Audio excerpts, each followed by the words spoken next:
Olá, seja muito bem-vindo ao Começo de Conversa, um programa de entrevistas diferente, um bate-papo franco, aberto, sem censura. O Começo de Conversa é transmitido por 3 emissoras, Supercanal TV, UNEC TV e TV Sistec. Ele também pode ser visto através das redes sociais. Cada homem tem o seu chamado e não deve se recusar a ouvir aquilo que determina a sua trajetória. 12 irmãos têm suas histórias costuradas pela fé e pela educação, e cada um atendeu a vocação à sua maneira. Um deles, o nosso convidado de hoje, começou cedo. Aos 18 anos já dava aulas na zona rural de Caratinga, alfabetizou adultos na periferia de Belo Horizonte e mais tarde se envolveu ativamente na militância estudantil, lutando pela democracia do país. Hoje leva o nome de seu pai e de sua família como referência no ensino em Caratinga e outras regiões. O convidado desse programa de hoje, você saberá quem é daqui a pouco, não saia daí, nós voltamos já já.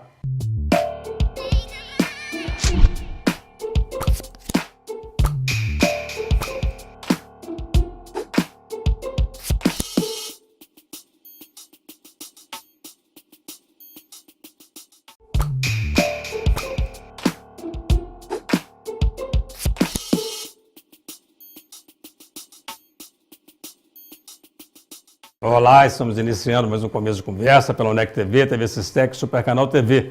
Vamos agora ao quadro Você na Tela do Começo de Conversa. Olá, doutor Eugênio, meu nome é Angélica, eu sou estudante do 5º período de administração aqui na UNEC e eu gostaria de mandar um abraço para você e toda a sua produção e dizer que eu não perco um programa do Começo de Conversa e te sigo nas redes sociais. Um abraço! Os nossos agradecimentos, o nosso abraço à Angélica Cristina, ela que é estudante do curso de administração da UNEC.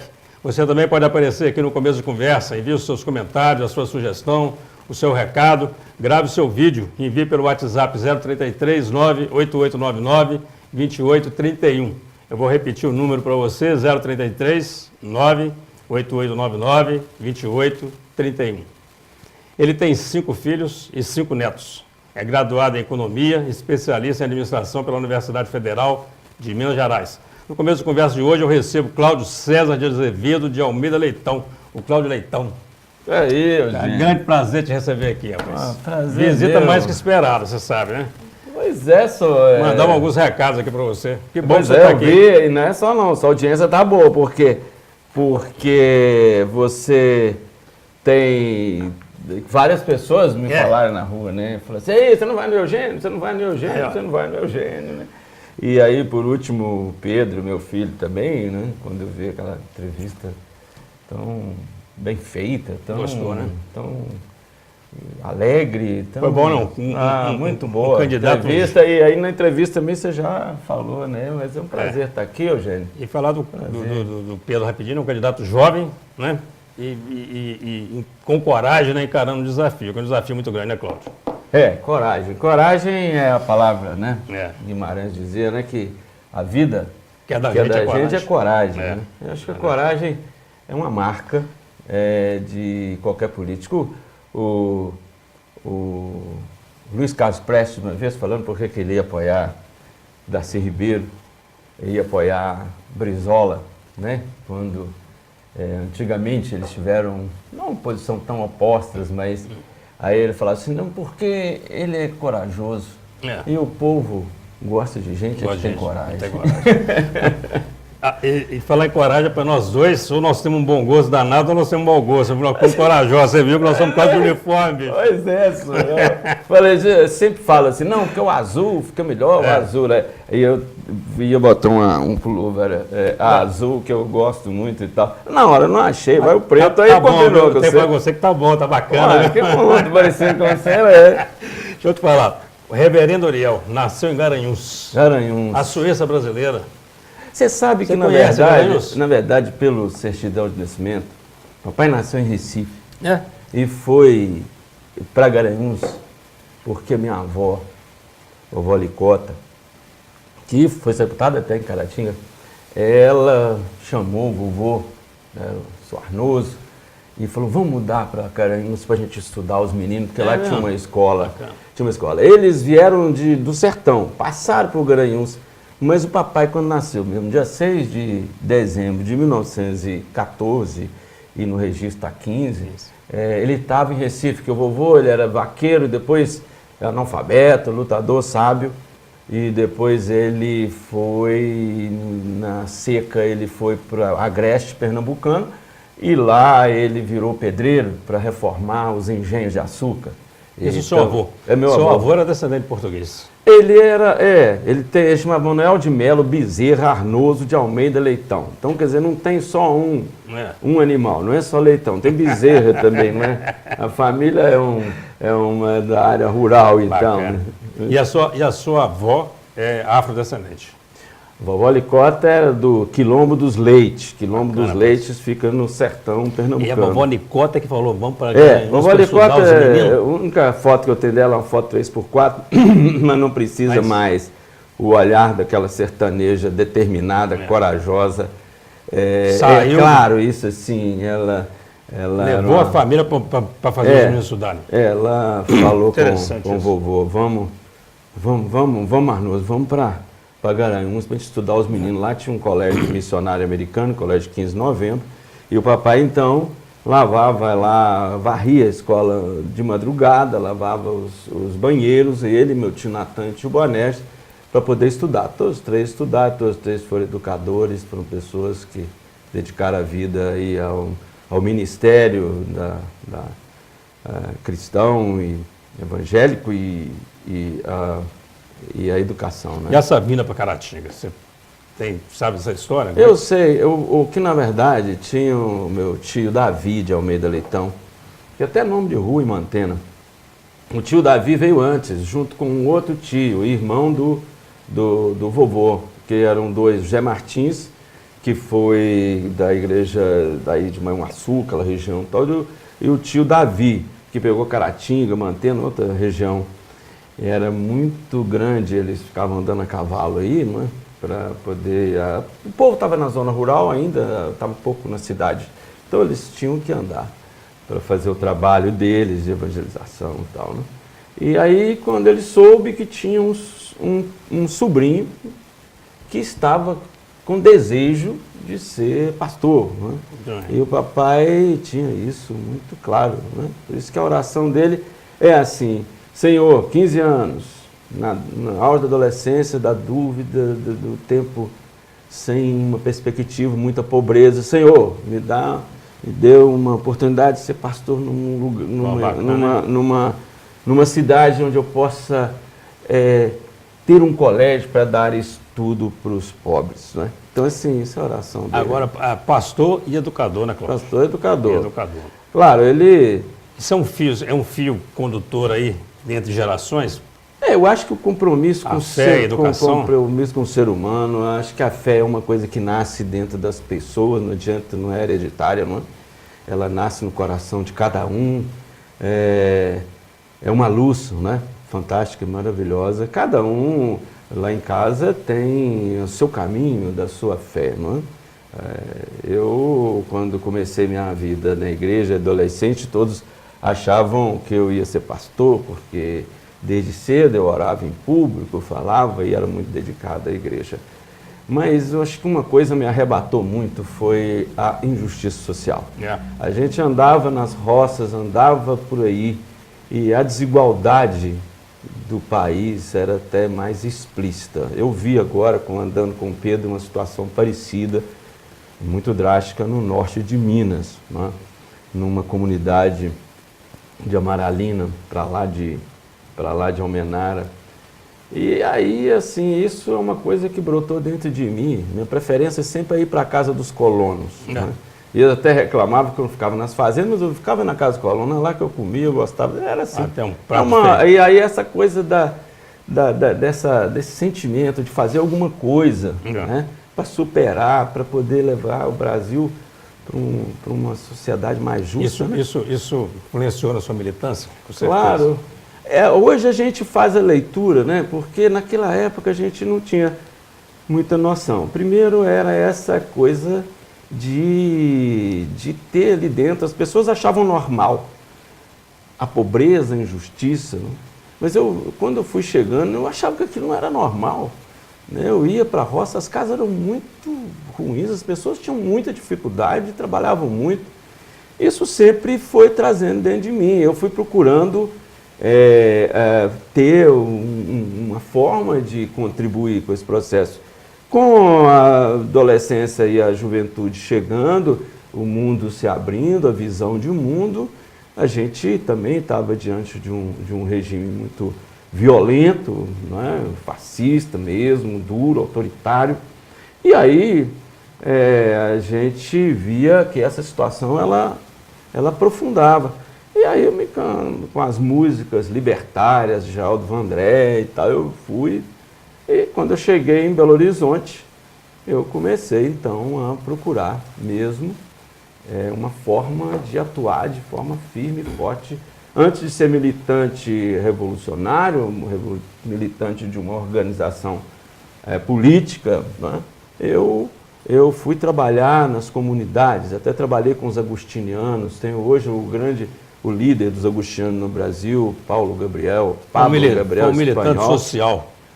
Eu fui fui cultural, porque eu fui para o teatro na universidade. Você fez teatro? Fiz teatro 1 ano na universidade, assim, do teatro dos estudantes, né? DCE, Diretório Central dos Estudantes, que foi também para mim um momento de mudança profunda na minha vida, né? De rever toda a forma de ver, pensar, relacionar, ver as pessoas, ver o mundo, né? E de outro lado, eu falo o teatro e a Vila da Semig, onde eu fui alfabetizar pessoas. Chama a Vila da Semig e não tinha luz, porque ficava perto da subestação da Semig, tinha 600 barracos sem luz. E uma das primeiras lutas que a gente fez, junto com a alfabetização, a gente organizava o povo, né? Cheguei a organizar em Belo Horizonte 51 comunidades. É mesmo? No megafone, pegava com o padre, tinha um outro padre Miguel, lá no Lindéia, que assim, a gente vivia, porque eu era o auge da teologia da libertação, e os padres estavam muito envolvidos com toda a luta social, como até hoje estão, né, grande parte. Então eu me envolvi com eles, né, porque a igreja evangélica não tinha essa tradição de trabalho social, não é? Então, assim, na verdade aí você vê que um pouco eu fui de alguma forma embalado por esse desejo de lutar contra a injustiça social do Brasil. Vamos fazer um rápido intervalo, nosso tempo acabou, mas nós temos ainda mais uns 2 blocos para bater um papo legal. E eu quero conversar sobre isso, quer dizer, filho de reverendo envolvido com a teoria da libertação do Leonardo Boff, não é isso? Leonardo Boff. Você não sai daí, a conversa está muito boa. Nós estamos conversando com Cláudio Leitão. Nós voltamos já já.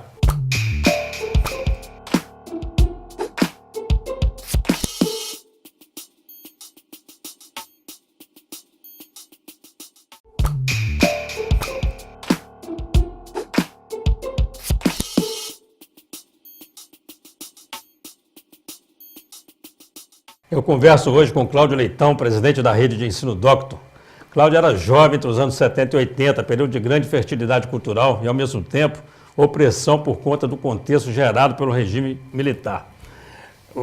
Cláudio, eu quero falar também sobre isso, mas vou voltar no nosso final do primeiro bloco aí. Reverendo puxou sua orelha, não? Como é que é? Filho do reverendo Liel, envolvido lá com Leonardo Boff. Claro. Ele até não, em relação a Leonardo Boff, não. O papai gostava do Leonardo Boff.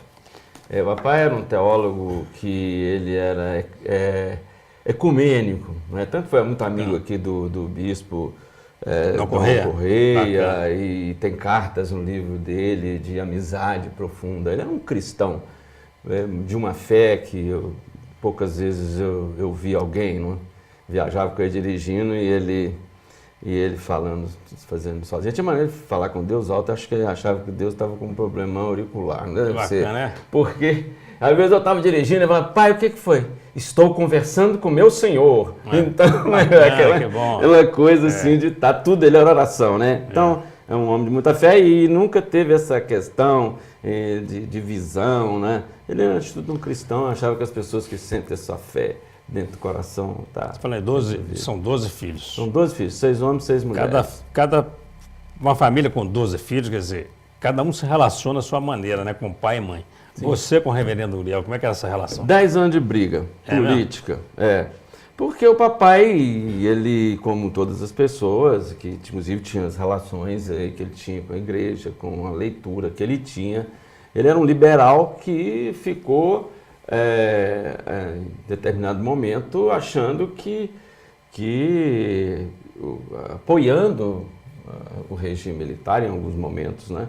Nunca aceitava tortura, nunca aceitava violência, nunca aceitava, mas ele ficou... porque o anticomunismo é uma coisa plantada tão forte com a lavagem cerebral que foi feita. Comia criancinha.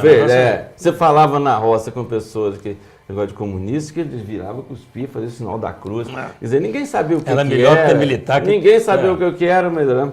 Então, de alguma forma, foi influenciado e a gente... Eu lembro quando eu vim fazer o PMDB aqui, ele falou comigo, foi na minha casa, filiando as pessoas, está escondido dele, né?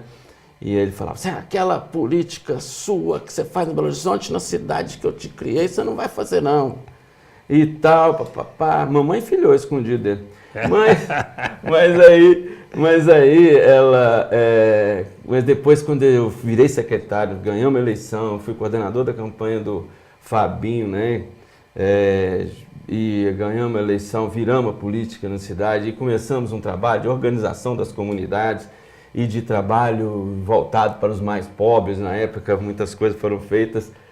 Um dia ele falou assim, meu filho, eu nunca fiz política em Caratinga porque era um líder religioso e na minha escola era aberta a todas as pessoas, não queria constranger ninguém, mas eu sempre fui um homem político, nunca fiz política eleitoral, mas se um dia eu fosse fazer, faria como você está fazendo. Bacana. Sempre faça pensando nos que precisam. Foi bom assim. De ouvir, né?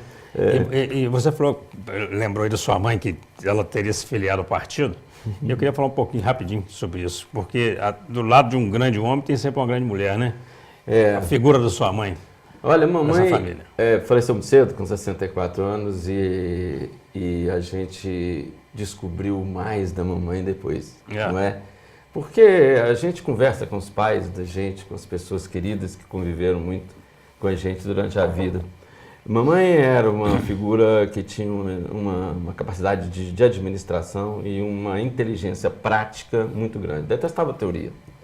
Mas ela vem de uma família, o vovô era um médico farmacêutico alemão, inglês, uma mistura e tal. Um homem muito inteligente, foi político, foi prefeito até numa cidade lá em Espírito Santo.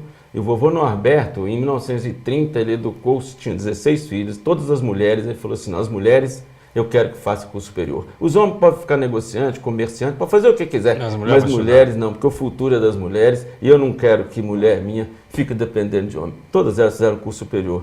Mamãe, inclusive, fez amamentando a Simone, que era a 12ª filha, não tinha ainda aqui a Fafiche, ainda não tinha aberto, tinha lá em Teoflotone. Ela foi para Teoflotone para estudar porque tinha um compromisso do papai. Que ela foi aluna do ginásio, foi aluna do papai. Mas é uma mulher... É uma mulher maravilhosa, claro, mãe da gente, mas todos que a conheciam aí, com um grande carinho pelas pessoas simples, né? Eu gostava das pessoas. Então, bacana. Mamãe foi um bom exemplo para todos nós.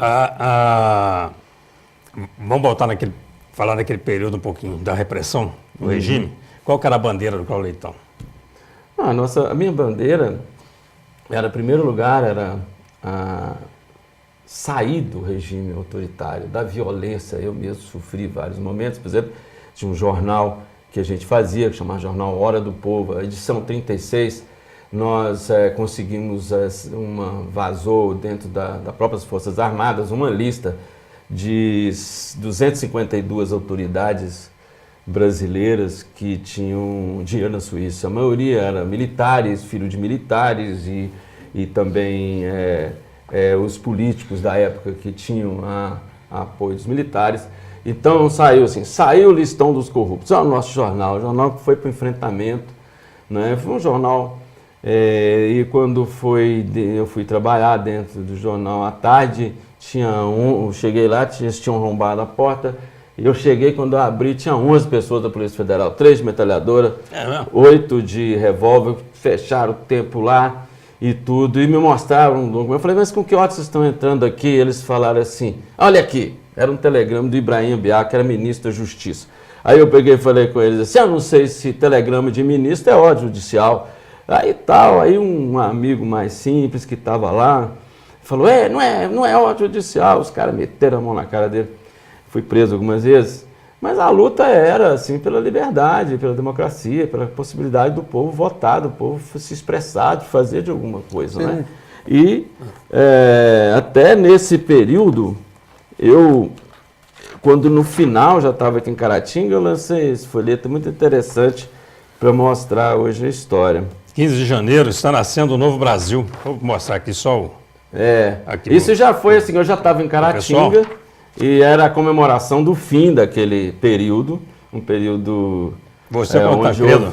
Hein? Tancredo Neves. Era o Tancredo. Bacana. Era o Tancredo. O Tancredo a gente teve vários contatos. É uma das pessoas mais humildes, políticos mais humildes. A maior capacidade de escuta que eu já conheci na minha vida foi o Tancredo, embora sempre moderado, né? Eu vejo o seu caso aí, por exemplo, você que viveu esse momento, né? Não te incomoda essa turma aí pedindo volta de militar para governar o país, não? Eu acho o seguinte, os militares fazem parte do povo brasileiro. Eles querem o que todos nós queremos, né? Só que é o seguinte, nós fizemos uma Constituição e onde o lugar dos militares está bem posto na defesa e que eles venham ajudar o país, não é? Por exemplo, olha os militares portugueses em 1974. Né? Eles tiraram um ditador, que era o Salazar, depois o Marcelo Coelho, e chamaram o povo para votar. O Exército Brasileiro, as Forças Armadas Brasileiras, têm uma história de grande contribuição com esse país. Mas elas erraram e elas só vão ganhar credibilidade efetiva quando eles fizerem autocrítica. E não só eles, tem vários setores que precisam fazer autocrítica do que eles fizeram desse período. Só isso que está faltando, né? Porque é o seguinte, a violência foi muito grande, nós não podemos esquecer. E se o Brasil fala isso, é o único país que, inclusive, tem pessoas que falam esse processo de tentar falar que tem que intervir na política, é o único país porque não se fez a justiça que deveria ser feita, não é?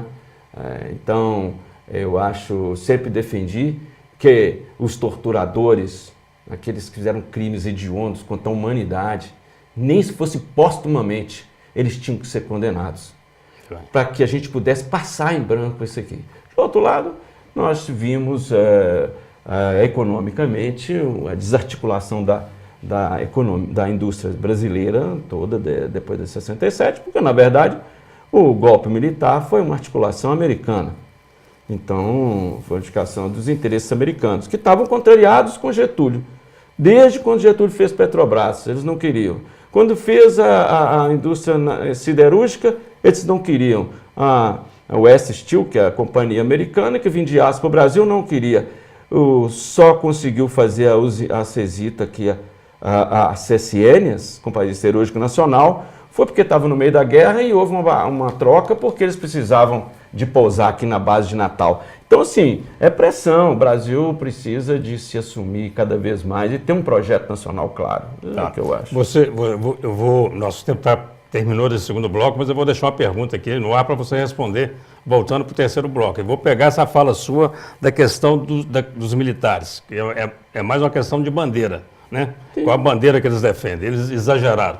Na outra ponta, a esquerda, ao assumir o poder, ela também não exagera com um excesso de assistencialismo? Você vai responder logo em seguida. O ensino e o gosto pelas artes é uma marca registrada da família Leitão. Daqui a pouco continuamos a conversa com um dos 12 filhos do reverendo Uriel. Nós voltamos já já.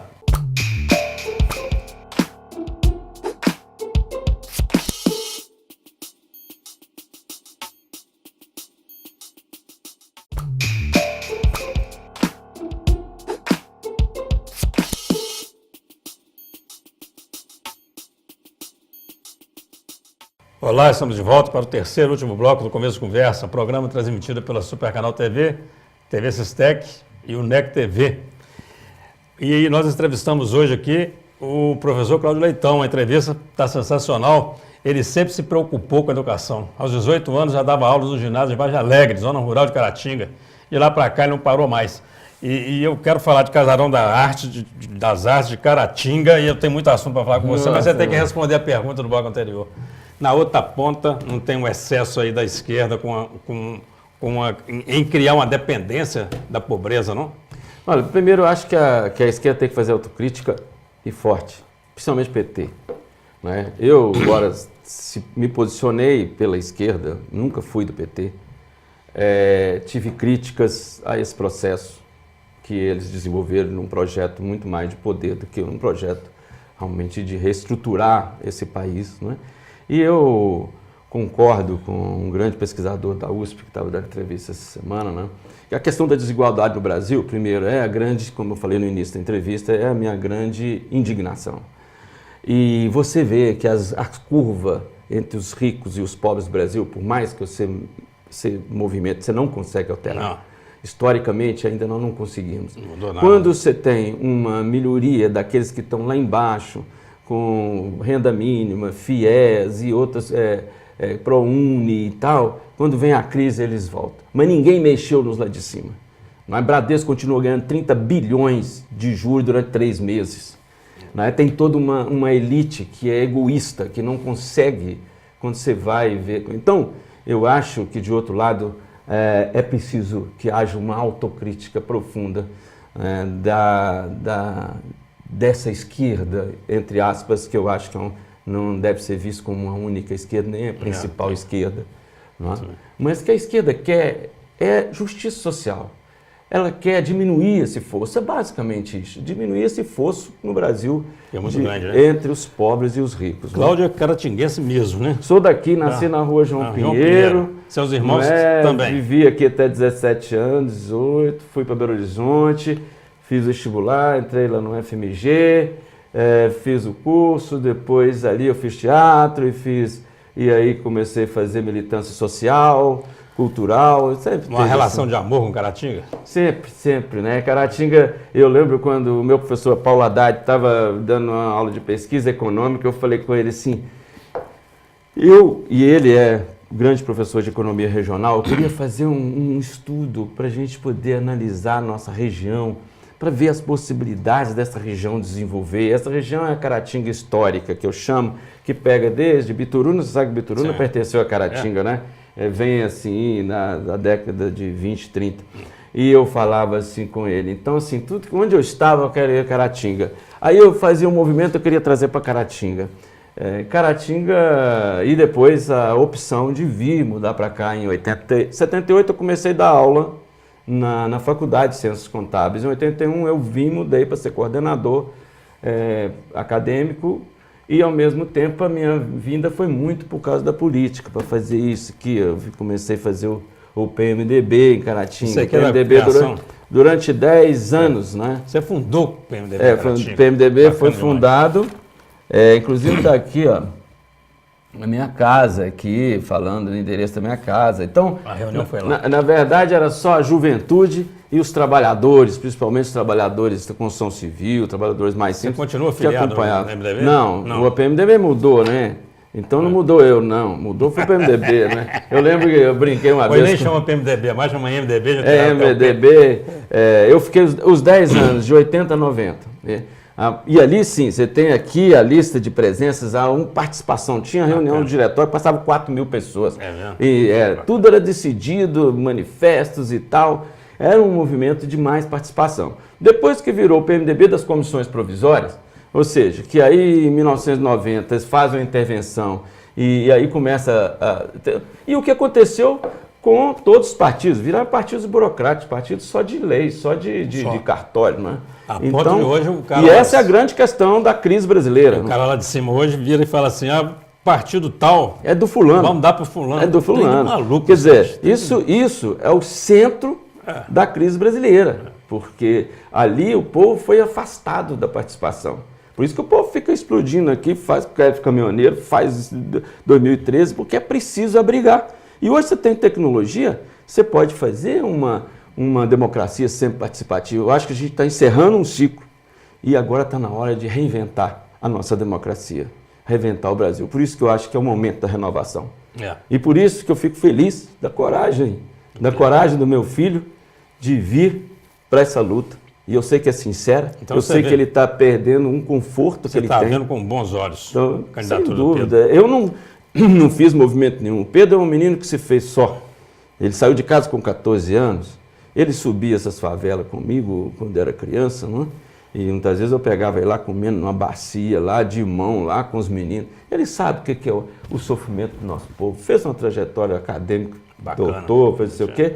Ele é um menino que se fez só, ele é muito diferente. Eu sou mais, claro, sou mais, não sei porquê, natureza, ou por as brigas que eu comprei, não é? O Pedro é a mistura mesmo de Coutinho. Os Coutinho tem uma escuta muito forte. Muito forte. E aí ele ficou uma pessoa mais equilibrada, muito determinado, corajoso, mas calmo, mais tranquilo. Você está com as fotos aí? Essas fotos, rapaz, essas fotos aqui, eu não sei quem é essa pessoa aqui, rapaz. Aí, rapaz. Você falar de Caratinga? Vou te falar, essa eu vou mostrar, viu, porque, ó, aqui. Dá para chegar aqui, ó. Eugênio, vou te falar isso aqui, há uns 30 anos, bicho. Aí. Foi quando você era secretário de Ação Social e você não tinha assistente social, né? Trabalhando. Pois é, e aí a faculdade... Esse trabalho do serviço social foi muito legal, porque eu cheguei naquela secretaria e tinha uma assistente social só, e ela não sabia nem o que ela fazia lá, coitada, porque não tinha uma política social no município, né? E foi através da faculdade de serviço foi uma social. Pena que durou tão pouco. Foi bacana demais. Aquele mandato já estava mais no final, né? Mas depois disso não parou mais, né? A prefeitura não ficou mais sem o serviço social, acho bacana. Foi a implantação do serviço social. Foi a quarta faculdade de Minas, né? Só tinha daqui 300 quilômetros. Posso ver as outras aqui? Pode ver, tá você, a coordenadora da época, o prefeito, a Marília. Marília hoje está... É professora da Universidade Pública Federal, está lá em Palmas. Para aproximar aqui, ó. Aqui, ó. Vou mostrar aqui aí. A professora Marília era coordenadora do Serviço Social. E eu estou do lado ali. Bacana demais. Muito bom. Bacana. O Luiz Palhares. A turma boa. Aqui é o Cláudio Leitão aqui, ó. Isso aqui, ó. Cláudio, Eugênio e Marília. Tinha cabelo. Um trabalho bacana, né, Cláudio? Caratinga, a gente fez tantos movimentos. Obrigado. A gente fez tantos. Aí uma aí, se você quiser, pode guardar para você como lembrança. Beleza, eu quero sim. Pega uma aí que você goste mais. Ótimo. Eu acho muito bacana no Cláudio Leitão essa preocupação com o social, mas com a cultura. Você é um cara que gosta disso. Né? Assim, você fazer aquele casarão das artes, entregar isso para a comunidade é uma coisa bacana.